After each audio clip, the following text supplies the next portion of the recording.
నా అభ్యాస కాలంలో నేనెంతో తీవ్ర వ్యధను అనుభవించాను. దాని ఫలితంగా నా హృదయం అంతా కాలిన గాయాలే ఉన్నాయి. కానీ అవి పూలతోటలుగాను, అగ్నిపుష్పాలుగాను అయ్యాయి. నేను శాంతిని వదులుకుని ఆధ్యాత్మిక రంగాన్ని దాటాను. అంటే దాన్ని పొందటానికి శాంతిని త్యాగం చేశాను.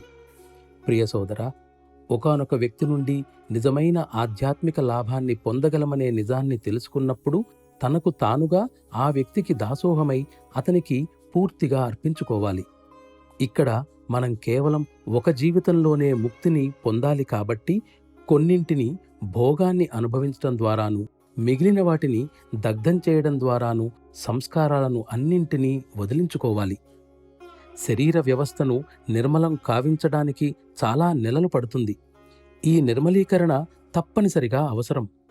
ప్రియ సోదరా, ప్రతి ఒక్కరిని పవిత్ర మార్గానికి తీసుకురావడం వంటి అన్ని పనులను విశిష్ట వ్యక్తిత్వం చేయగలడని నేను భావించటం లేదు.